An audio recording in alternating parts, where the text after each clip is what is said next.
Hi guys, welcome to धन। दोस्तों, पिछली वीडियो में मुझे आपके बहुत सारे सजेशन मिले, बहुत सारी रिक्वेस्ट मिली और बहुत सारे व्यूज और लाइक्स मिले। उसके लिए बहुत बहुत शुक्रिया। तो आज इस वीडियो में मैं आपके साथ डिस्कस करने वाला हूं किस तरीके से आप एक स्टॉक को इंट्राडे में एनालाइज कर सकते हैं। वैसे तो मेरे पास बहुत सारी रिक्वेस्ट आई थी, लेकिन सबसे ज्यादा रिक्वेस्ट आई थी इंट्राडे में स्टॉक्स को ढूंढने के लिए और इंट्राडे में किस तरीके से ट्रेड करना है, कैसे मुझे मेरा स्टॉप लॉस से मेरा टारगेट पता लगेगा, किस लेवल पे मुझे एग्जिट करना है, कहां पर मुझे ट्रेड नहीं लेना है। ये सारी की सारी चीजें कि आपको पिछली वीडियो में स्विंग और मोमेंटम ट्रेडिंग के स्टॉक्स पकड़ने आ गए थे, लेकिन इंट्राडे में आपके बिहेवियरल बाइसेस आपको सबसे ज्यादा तंग कर रही हैं। तो दोस्तों, ये वीडियो आपको डेडिकेटेड है, जहां पर मैं आपके साथ डिस्कस करने वाला हूं इंट्राडे के लिए मैं स्टॉक्स को सबसे पहले स्क्रीन कैसे करता हूं और उसके बाद उसमें मैं ट्रेड कैसे लेता हूं। लेकिन अभी के लिए मैं स्क्रीनिंग वाले पैरामीटर पे बाद में आऊंगा। पहले मैं आपको इस वीडियो के फर्स्ट पार्ट में ये डिस्कस करूंगा कि किस तरीके से मैं ट्रेड लेता हूं, कहां पर मैं ट्रेड को इनिशिएट करता हूं, कहां पर मैं ट्रेड को एग्जिट करता हूं, क्या मेरा इंट्राडे टारगेट रहता है और जनरली मेरा इसमें स्टॉप लॉस क्या रहता है। और फिर मैं आपको बताऊंगा वीडियो के एंड में कि ऐसे अच्छे अच्छे स्टॉक्स नेक्स्ट डे जिन स्टॉक्स में मूवमेंट आ सकती है, ऐसे कुछ 15-20 स्टॉक्स की रेपोजिटरी मैं हमेशा अपने पास बना के रखता हूं और सुबह 9:45 के बाद या फिर 10 o'clock के बाद कंफर्टेबली मैं इन स्टॉक्स को ट्रैक करना शुरू करता हूं। इनिशियल वोलेटिलिटी को रिमूव करने के लिए, अपने माइंडसेट को पीस देने के लिए 9:15 से 9:45 के बीच में मैं इंट्राडे ट्रेड इनिशिएट नहीं करता हूं। और दूसरा, मैं 2:30 2:45 के बाद इंट्राडे ट्रेड अगर कोई चल रहा है तो मैं कैरी फॉरवर्ड कर सकता हूं, लेकिन मैं यहां पर नया ट्रेड इनिशिएट नहीं करता हूं। तो ये इस वीडियो के स्टार्टिंग में मैंने आपको इसलिए बता दिया है क्योंकि अगर मुझे कोई ऐसा ट्रेड दिखता है जो 9:15-20 पे होगा, मैं उसको इग्नोर कर दूंगा और आप उसमें देखेंगे कि उसमें बहुत सारे केसेस में आपका स्टॉप लॉस हिट हो चुका होता है। मैं आपको पहले से बात बता देता हूं, आपने खुद इस बात को बहुत बार फेस किया होगा। जनरली जब आप कल कोई BTST या STBT ट्रेड लेकर गए थे या फिर आपका कोई पुराना स्विंग ट्रेड चल रहा था, सुबह 9:15 पे गैप अप गैप डाउन में मार्केट आपके ट्रेड का स्टॉप लॉस हिट करती है और आप स्टॉप लॉस लेकर बाहर आ जाते हैं क्योंकि आप मार्केट में स्टॉप लॉसेस की बहुत ज्यादा रिस्पेक्ट करते हैं। लेकिन आधे घंटे के बाद, 1 घंटे के बाद, 2 घंटे के बाद आप नोटिस करते हैं कि वो स्टॉक आपके टारगेट के आसपास चल रहा होता है या फिर वो टारगेट अचीव हो चुका होता है। Am I right in saying so? अगर आपके साथ भी कभी ऐसा हुआ है तो please right yes in the comment section अभी के अभी। दोस्तों, इस इनिशियल वोलेटिलिटी को रिमूव करने के लिए मैं 9:15 से 9:45 के बीच में ट्रेड को इनिशिएट नहीं करता हूं और BTST STBT ट्रेड में अगर मेरा यहां पर स्टॉप लॉस हिट होता है तो मैं पीसफुली यहां पर मार्केट को थोड़ी देर वेट करता हूं, सस्टेन करने देता हूं और उसके बाद मैं स्टॉप लॉस लेकर बाहर निकल जाता हूं अगर मेरे लेवल के ऊपर या नीचे फिर भी मार्केट सस्टेन कर रही होती है। Having said this, I would not recommend this strategy for someone who is new.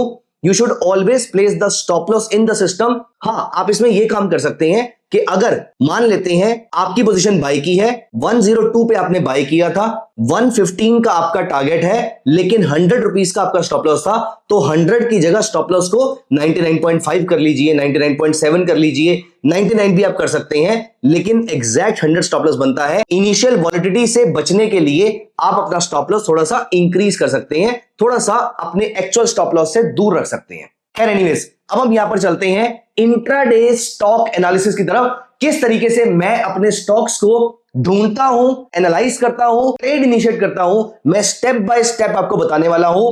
और यहां पर मैं लेकर चल रहा हूं आपको अपने चार्ट्स पे। ये मेरे सामने NTPC का चार्ट ओपन है। यहां पर फिलहाल मेरा एक व्यू ये कहता है कि मुझे, as I can see here, market ने after a strong down side यहां पर एक बुलिश पैटर्न दिया है।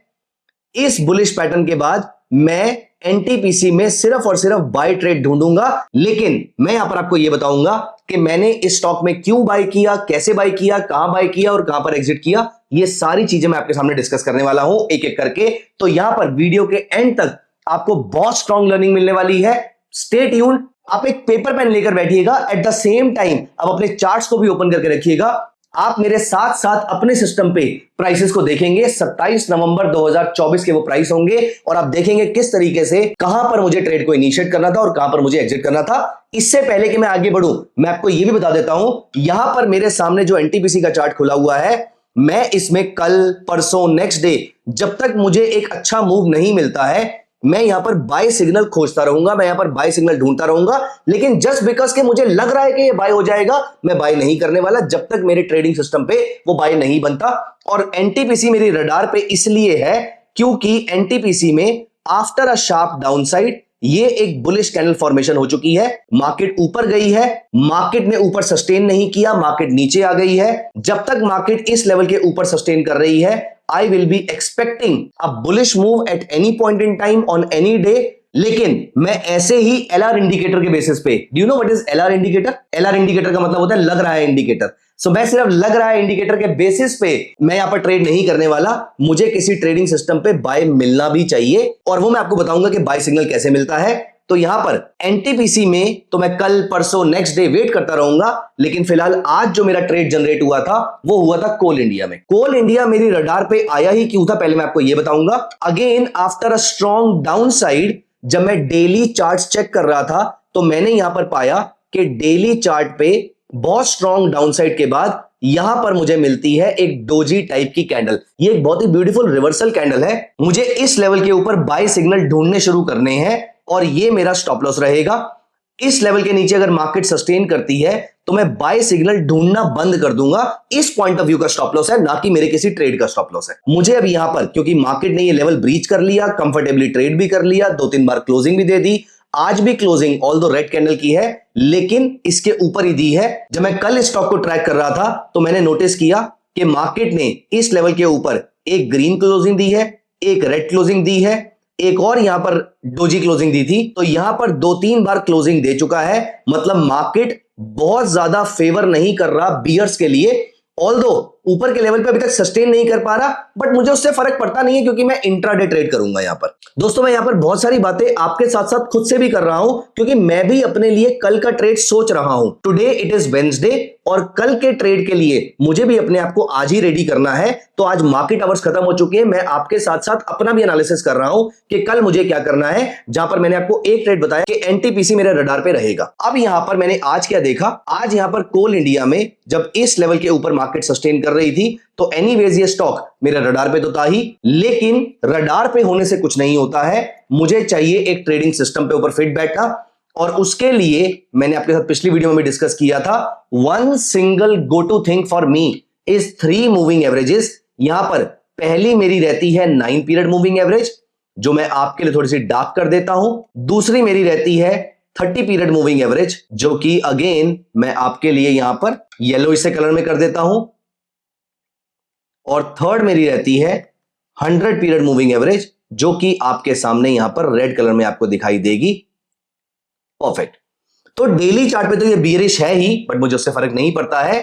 मुझे तो आना है 5 मिनट्स के चार्ट पे, क्योंकि मुझे ट्रेड करना है इंट्राडे। अब ये था हमारा इंट्राडे का चार्ट।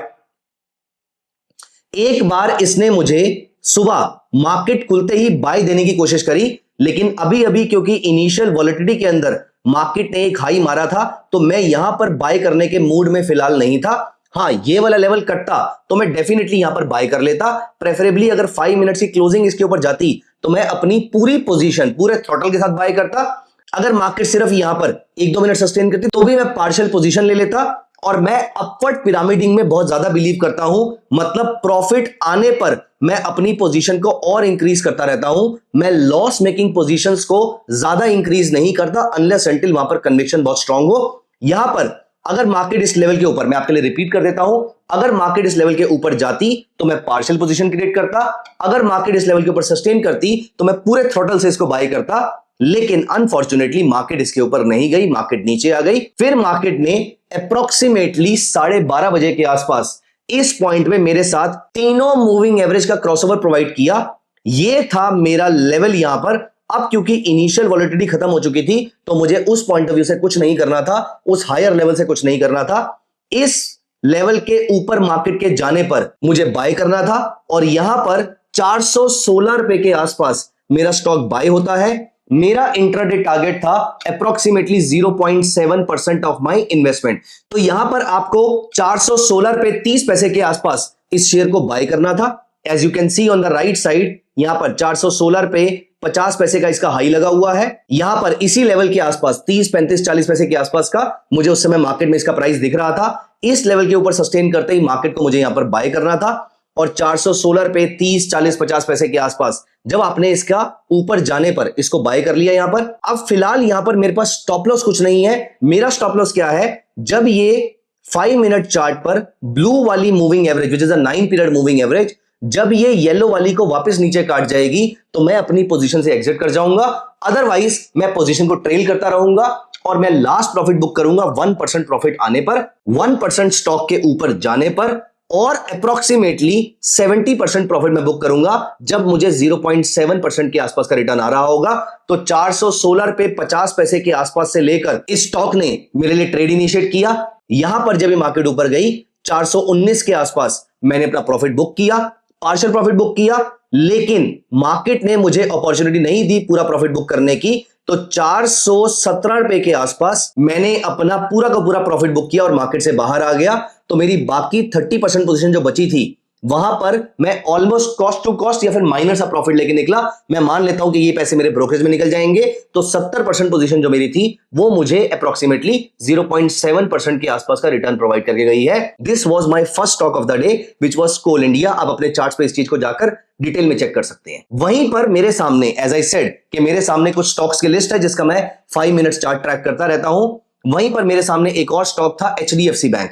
HDFC बैंक ने मेरे सामने पिछले कुछ दिनों में एक बहुत ही खास पैटर्न दिया था। यहां पर वन डे चार्ट को अगर हम देखें तो वन डे चार्ट ने HDFC बैंक ने एक बहुत ही स्ट्रॉन्ग ब्रेकआउट दिया है। Rather not just one day chart, अगर आप 1 वीक चार्ट देखेंगे तो यहां से भी इसने बहुत ही स्ट्रॉन्ग अपमूव दिया है और वहां पर फिलहाल ऊपर के लेवल पर ऑल टाइम हाई के आसपास वो सस्टेन भी कर रहा है। वो परसों भी सस्टेन कर रहा था, वो कल भी सस्टेन कर रहा था। आज का मुझे अभी तक सुबह तक तो नहीं मालूम था। शाम होते होते निफ्टी में एक अच्छी तेजी आई तो HDFC बैंक भी ऊपर चला गया, लेकिन तब तक मुझे ये नहीं मालूम था कि ये कैसा परफॉर्म करने वाला है। मैं सिर्फ अपने 5 मिनट्स के चार्ट को यहां पर देख रहा था और यहां पर क्योंकि ये स्टॉक ऑलरेडी अपमूव में था तो इसका सेटअप NTPC जैसा नहीं था, क्योंकि वो अपमूव में नहीं था। अपमूव आते ही मुझे बाय कर लेना था। वहां पर चीजें सिंपल थी क्योंकि ये ऑलरेडी कल से अपवर्ड ट्रेंड में चल रहा है। यहां पर मेरे सामने कोई सिग्नल नहीं था तो यहां पर मैंने अप्लाई करी हाइकनाशी मूविंग एवरेज, उसकी मैंने विक्स हटा दी। मैं वेट कर रहा था, जैसा कि मैंने पिछली वीडियो में आपको बताया था कि जब कभी भी वहां पर मेरा सेल ट्रेड बन रहा था, यहां पर मेरा बाय ट्रेड बन रहा था।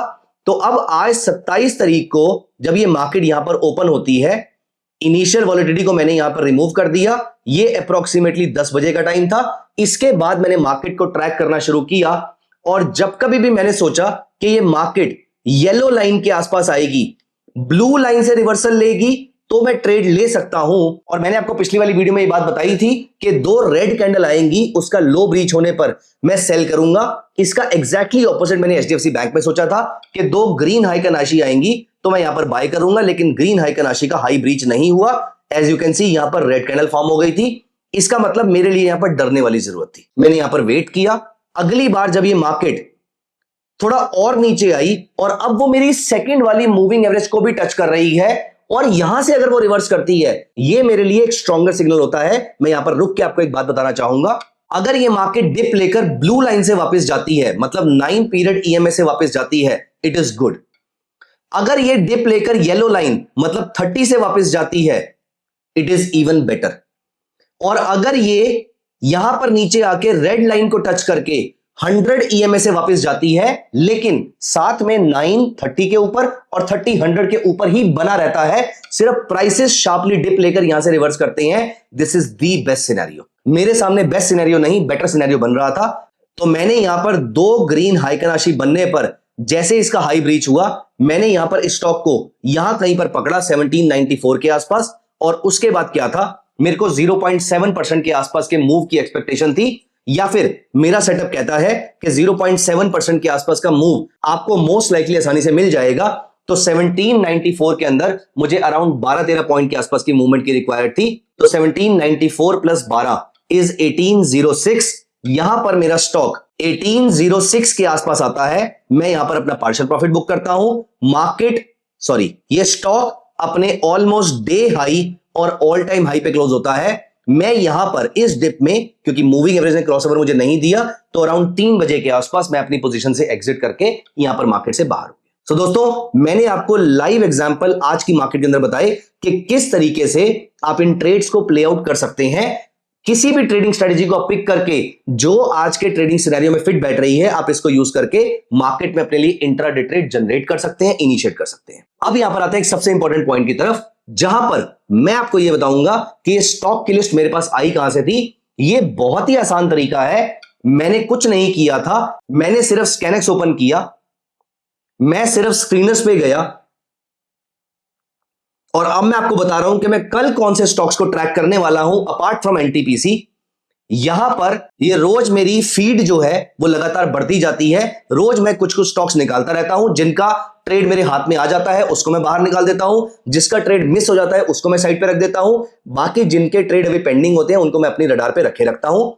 और यहां पर मैं गया कैंडलस्टिक स्क्रीनर्स पे और मुझे चाहिए था hammer, bullish engulfing, bullish harami, piercing pattern, ऐसा कोई भी पैटर्न, लेकिन एक कंडीशन के साथ कि उसकी आरएसआई बहुत ज्यादा हाई नहीं होनी चाहिए। मुझे चाहिए आरएसआई 45 से कम। बेसिकली मुझे चाहिए ऐसे स्टॉक्स जो शार्प डाउन ट्रेंड में आ रहे हो, और यहां पर 45 तक के आरएसआई वाले जो स्टॉक्स हैं उसमें भी मुझे चाहिए सिर्फ लार्ज कैप स्टॉक्स। यहां पर IOCL, TVS motor, ICICI Lombard, यहां पर हम चेक कर लेते हैं।